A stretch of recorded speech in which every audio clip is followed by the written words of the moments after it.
catch 'em all.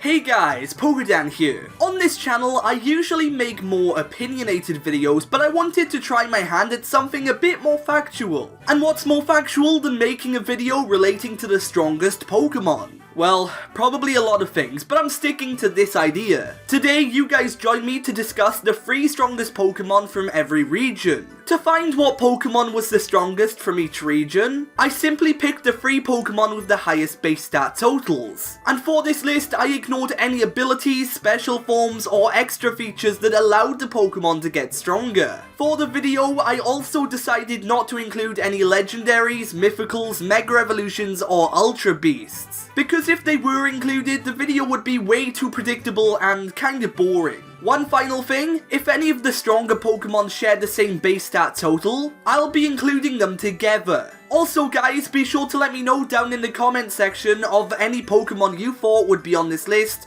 or if any of them on the list surprised you. But with that being said, let's get started with the video.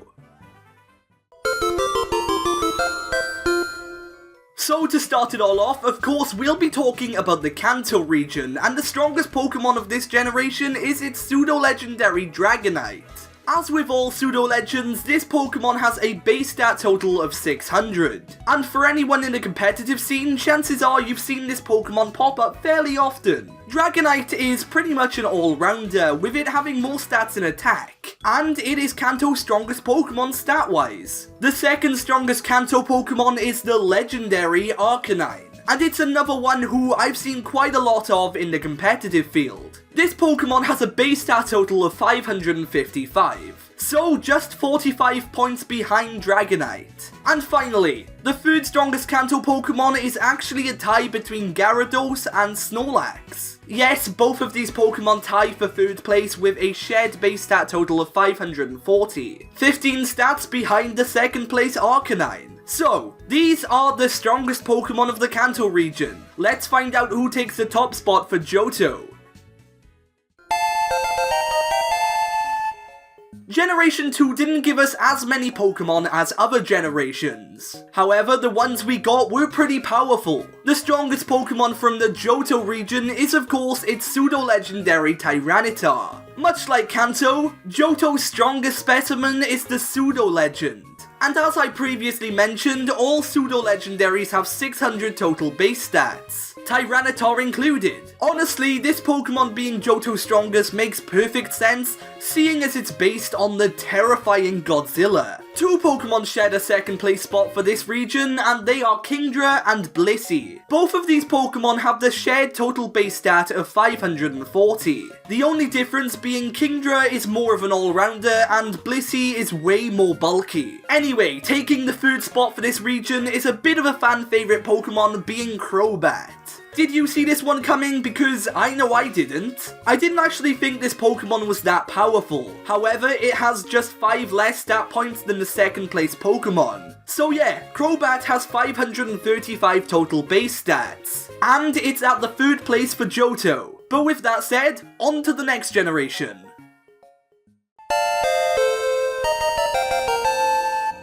So next up we have Hoenn, and just like every other region in this video, this place was home to a lot of strong Pokemon. Heck, I'd even argue that it gave us some of the strongest Pokemon from the franchise. I mean, just look at Mega Rayquaza. Of course, this Pokemon is uberly broken and doesn't count for this list, but you get what I'm saying, Hoenn is OP.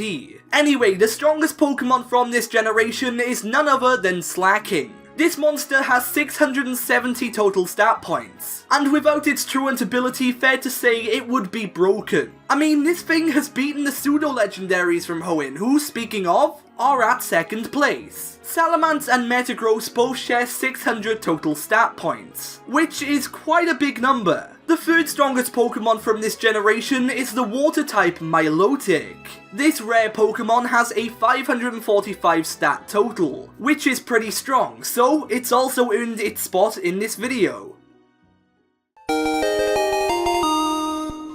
The Sinnoh region is up next, my favourite region. Like Hoenn, this place was home to a lot of strong Pokemon. So let's get into talking about the strongest, starting off with the pseudo-legendary Garchomp. Like every other Pokemon of this kind, Garchomp has 600 total stat points, which is pretty impressive. I mean, it's stronger than the second place Pokemon, which is Togekiss. When I first saw Togekiss, I honestly didn't think a lot of it, but when I started getting into competitive battling, I saw how much of a threat it could be. This Pokemon stands proudly with 545 total stat points. So, you know, pretty good. The third place spot for the Sinnoh region is actually tied between two very similar Pokemon, being Electivire and Tangrowth. Nah, it's Magmortar, not Tangrowth. Anyway, both of these Pokemon have 540 total stat points, which is fair. I mean, how could one of these be stronger than the other? They are counterparts. So because of this, it's only right that they have equal power. The 5th generation was one that a lot of fans had mixed opinions on. Game Freak made the bold choice not to include any previous Pokemon in the main story of the Unova games, and instead we got a massive and completely new Pokédex full of pocket monsters. Some of these new Pokemon were a little bit dumb, but others were pretty damn powerful. Speaking of which, the strongest Pokemon we got from Generation 5 is Hydreigon. Once again, this monster is part of the pseudo-legendary group, and it shares the total stat points of 600, so yeah, it's pretty damn strong. And just by looking at this thing, you could probably tell that. However, looks can be deceiving, because at second place is Archeops, and honestly guys, when I was researching this video, this shocked me. To me, this Pokemon never looked that strong. However, with its total stat points of 567, it clearly is a powerful Pokemon. Anyway, the third strongest Pokemon we got from the Gen 5 games is Volcarona. For the longest time, I thought this thing was a legendary due to it being such a rare Pokemon. However, because it's not, it counts for this list. Volcarona isn't far behind Archeops in terms of stats, as it has a total amount of stat points of 550. So, 17 behind. Oh well, at least you made the video. Up next, we have the Kalos region, which is of course featured in the Pokemon X and Y games. Just like Johto, this generation's Pokédex was somewhat lacking. But just because we didn't get too many Pokemon this time round, that didn't mean that the ones we did get were all rubbish. I mean, fair play to Kalos, it did give us a few strong Pokemon. So let's get into talking about them. The strongest Pokemon from Generation 6 is yet again the pseudo-legendary Goodra. Goodra is easily one of my favourite Pokemon from Kalos, and with a total base stat of 600, this thing should not be treated lightly. I mean, it can be a big threat on any competitive team, just like the second place Pokemon for Kalos, Florges. Pokemon X and Y introduced many new features to the franchise, but by introducing the fairy type, the games clearly left their mark on the series. In my eyes, Florges has always been one of the bigger mascots for this typing, and with a base stat total of 552, that is pretty understandable. It may look all sweet, but this thing can also handle itself in a fight. And finally, the third strongest Pokemon from Kalos is another popular dragon, it's Noivern. This thing has such a badass design, and with a base stat total of 535, it's also quite the threat. But anyway, that's it for the Kalos region and Generation 6, so let's move on. So finally, we have the Alola region, and let me just say, this region gave us quite a few legendaries and special Pokemon. Like, a lot. And of course, these Pokemon, even though they're powerful, can't be included in this video. So researching who's the strongest from this generation was actually really interesting.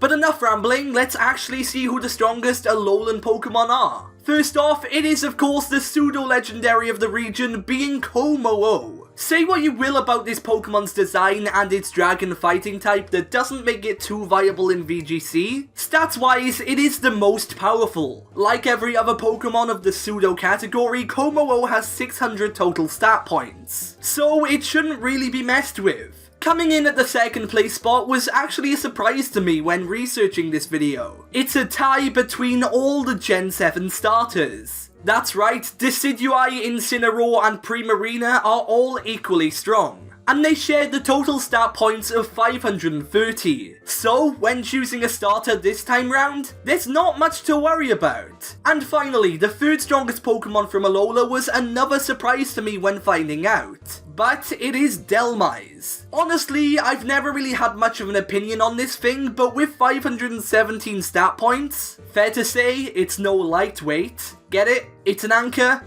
Lightweight? You know what, my comedy is wasted on you guys. Anyway, that's it for Alola, but before we go, I just wanted to round off this video with some facts. From my research, statistically the region with the strongest Pokemon is Hoenn, and the region with the least strongest Pokemon is Alola. So that's some fun and pointless knowledge for you to know. Of course, this is just based on the Pokemon that I didn't exclude from this video. Maybe I'll make another video like this in the future, but with the legendaries and Mega Evolution included, who knows?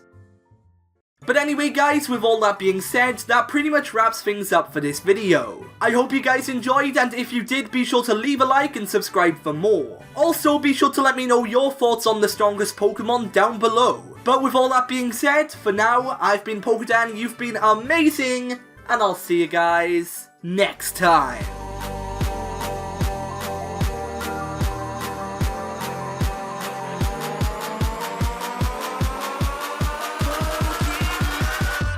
Catch 'em all.